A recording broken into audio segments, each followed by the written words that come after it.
सूत्रांच्या माहितीनुसार 5 ऑक्टोबरला महाराष्ट्रात आचारसंहिता लागू शकते आणि नोव्हेंबरच्या अंतिम टप्प्यात महाराष्ट्राचे विधानसभा निवडणुकीचे निकाल लागू शकतात. या निवडणुकीत महाविकास आघाडी आणि महायुतीने आपली तयारी जोरदार केली आहे. तरी महाविकास आघाडी आणि महायुतीपैकी कोण आघाडीवर आहे आणि कोण पिछाडीवर आहे ते आपण बघणार आहोत. नमस्कार, विषय लय भारी या चॅनलमध्ये आपलं स्वागत आहे. अत्यंत खात्रीदायक सर्वे एजन्सीने केलेल्या सर्वेनुसार महायुती किंवा महाविकास आघाडी यापैकी कोण आघाडीवर आहे या आपण ओपिनियन पोलमध्ये बघणार आहोत. महाराष्ट्रात तब्बल 288 जागेवर विधानसभा निवडणूक होणार आहे. त्यात कोणाला किती सीटा, किती जागा मिळू शकतात या सर्वेमध्ये, या ओपिनियन पोलमध्ये आपण बघणार आहोत. महाराष्ट्रात 288 विधानसभा मतदारसंघ आहे. महाविकास आघाडी, महायुती आणि अपक्ष या निवडणुकीत आपले उमेदवार उतरवणार आहेत. हा ओपिनियन पोल बघण्यापूर्वी आपल्या चॅनेलला सबस्क्राईब करा. महाराष्ट्रात पहिल्या नंबरचा जिल्हा येतो अहमदनगर. अहमदनगरमध्ये एकूण 12 विधानसभा मतदारसंघ आहे. तेथे महाविकास आघाडी 7, महायुती 5 जागेंवर आपले उमेदवार निवडून आणू शकते. दुसरा जिल्हा येतो सातारा. सातारामध्ये 8 विधानसभा मतदारसंघ आहे. येथे महाविकास आघाडी 4 जागांवर तर महायुती 4 जागेवर आपले उमेदवार निवडून आणू शकते. पुढचा जिल्हा येतो अकोला. अकोलामध्ये 5 विधानसभा मतदारसंघ आहे. येथे महाविकास आघाडी 2 जागांवर आणि महायुती 3 जागांवर आपले उमेदवार निवडून आणू शकते. पुढील जिल्हा आहे अमरावती. अमरावतीमध्ये एकूण 8 विधानसभा मतदारसंघ आहे. येथे महाविकास आघाडी 4, महायुती 2 आणि बच्चू कडू व काही अपक्ष मिळून 2 जागांवर येऊ शकतात. पुढचा जिल्हा आहे संभाजीनगर. संभाजीनगरमध्ये एकूण 9 विधानसभा मतदारसंघ आहे. येथे महाविकास आघाडी 5, महायुती 3 आणि अपक्ष म्हणजेच MIM 1 सीटवर निवडून येऊ शकते. पुढचा जिल्हा आहे बीड. बीडमध्ये एकूण 6 विधानसभा मतदारसंघ आहे. येथे काट्याची टक्कर आहे. महाविकास आघाडी 3 जागांवर आणि महायुती 3 जागांवर आपले उमेदवार निवडून आणू शकते. पुढचा जिल्हा आहे बुलढाणा. बुलढाणामध्ये एकूण 7 विधानसभा मतदारसंघ आहे.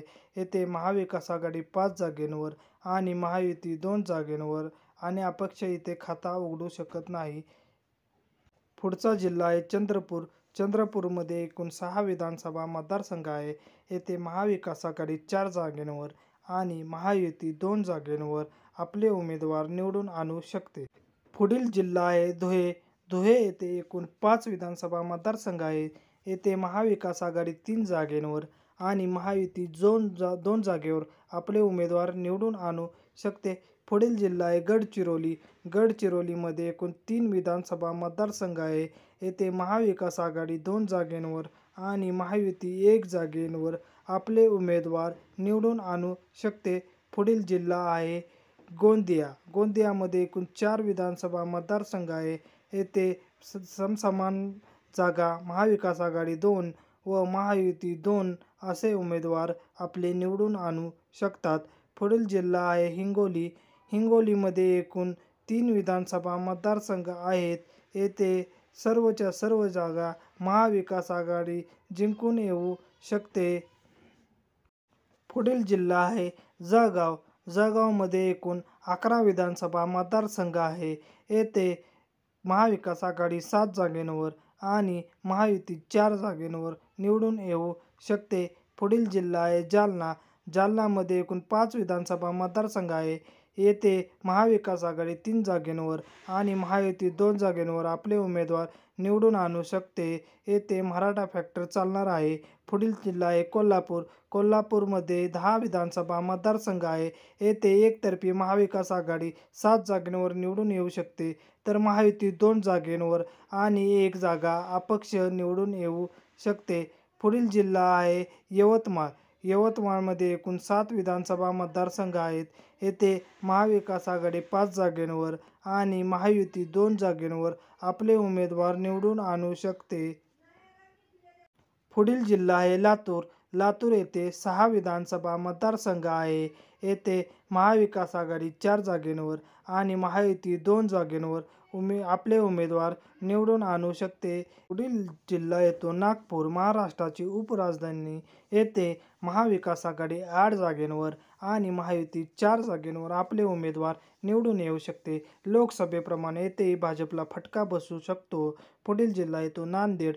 नांदेडमध्ये महाविकास आघाडी 6 जागेंवर आणि महायुती 3 जागेंवर आपले उमेदवार निवडून आणू शकते. लोकसभेप्रमाणे विधानसभेलाही भाजपला इथेही फटका बसू शकतो. पुढील जिल्हा आहे नंदुरबार. नंदुरबारमध्ये एकूण 4 विधानसभा मतदारसंघ आहे. येथे महाविकास आघाडी 2 व महायुती 2 जागेंवर आपले उमेदवार निवडून आणू शकते. येथील सामना बरोबरीने सुटणार आहे. पुढील जिल्हा आहे नाशिक. नाशिकमध्ये तब्बल 15 विधानसभा मतदारसंघ आहे. येथे महाविकास आघाडी 10 जागेंवर निवडून येऊ शकते व महायुती फक्त 5 जागेंवर आपले उमेदवार निवडून आणू शकते. पुढील जिल्हा आहे मुंबई. मुंबईमध्ये एकूण 36 विधानसभा मतदारसंघ आहे. सगळ्यात जास्त विधानसभा मतदारसंघ आणि महाराष्ट्राची राजधानी असलेली मुंबई येथे महाविकास आघाडी 22, महायुती 10 आणि अपक्ष 4 जागेंवर आपले उमेदवार निवडून आणू शकतात. पुढील जिल्हा आहे धाराशिव. धाराशिवमध्ये एकूण 4 विधानसभा मतदारसंघ आहे. येथे एकतर्फी असा सामना महाविकास आघाडी 3 आणि महायुती 1 जागेंवर आपले उमेदवार निवडून आणू शकतात. पुढील जिल्हा आहे परभणी. परभणी येथे 4 विधानसभा मतदारसंघ आहे. येथे महाविकास आघाडी 2 आणि महायुती 2 जागेंवर आपले उमेदवार निवडून आणण्यात यशस्वी होत असताना दिसत आहेत. पुढील जिल्हा आहे रायगड. रायगड येथे एकूण 7 विधानसभा मतदारसंघ आहे. येथे महाविकास आघाडी 4, महायुती 2 आणि अपक्ष 1 जागेंवर आपले उमेदवार निवडून आणू शकतात. पुढील जिल्हा आहे पुणे. पुणे येथे 21 विधानसभा मतदारसंघ आहे. येथे महाविकास आघाडीचा बोलबाला दिसून येतो. महाविकास आघाडी तब्बल 13 जागा आणि महायुती 8 जागेंवर आपले उमेदवार निवडून आणू शकते. पुढील जिल्हा आहे रत्नागिरी. रत्नागिरी येथे 5 विधानसभा मतदारसंघ आहे. येथे महाविकास आघाडी 3 जागेंवर आणि महायुती 2 जागेंवर आपले उमेदवार निवडून आणण्यात यशस्वी होत असताना दिसत आहेत. पुढील जिल्हा आहे सिंधुदुर्ग. सिंधुदुर्गमध्ये 3 विधानसभा मतदारसंघ आहे. येथे महाविकास आघाडी 2 जागेंवर तर महायुती 1 जागेवर आपले उमेदवार निवडून आणू शकतात. पुढील जिल्हा आहे सोलापूर. सोलापूरमध्ये एकूण 11 विधानसभा मतदारसंघ आहे. येथे महाविकास आघाडी एकतर्फी असा सामना जिंकू शकते. येथे महाविकास आघाडी 9 जागेंवर आणि महायुती 2 जागेंवर आपले उमेदवार निवडून आणताना दिसत आहेत. पुढील जिल्हा आहे वर्धा. वर्धा येथे 4 विधानसभा मतदारसंघ आहेत. येथे महाविकास आघाडी 2 जागेंवर आणि महायुती 2 जागेंवर आपले उमेदवार निवडून आणू शकतात. पुढील जिल्हा आहे ठाणे. मुख्यमंत्री एकनाथ शिंदे यांचा बालेकिल्ला असा जिल्हा मानला जातो. येथे महाविकास आघाडी तब्बल 12 सीटांवर निवडून येऊ शकते आणि महायुती 10 जागेंवर निवडून येऊ शकते आणि अपक्ष 2 जागेंवर आपले उमेदवार निवडून आणू शकतात.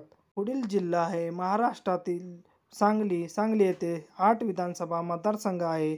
येथे महाविकास आघाडी 5 जागेंवर आणि महायुती 3 जागेंवर आपले उमेदवार निवडून आणण्यात यशस्वी होताना दिसत आहेत. पुढील जिल्हा आहे गडचिरोली. गडचिरोली येथे 3 विधानसभा मतदारसंघ आहेत. येथे महाविकास आघाडी 2 जागेंवर आणि महायुती 1 जागेंवर आपले उमेदवार निवडून आणताना दिसत आहेत. तर अशा प्रकारे महायुती 98, महाविकास आघाडी 173 आणि अपक्ष 11 जागांवर आपले उमेदवार निवडून येताना दिसत आहेत. अशा प्रकारे महाविकास आघाडीला बहुमत मिळताना दिसत आहे. हा आहे महाराष्ट्राचा ओपिनियन पोल. जवळपास असेच निकाल येणे अपेक्षित आहे. आपल्याला काय वाटते, काय निकाल येऊ शकतो? कमेंट बॉक्समध्ये कमेंट करा आणि चॅनेलला सबस्क्राईब करा. जय महाराष्ट्र.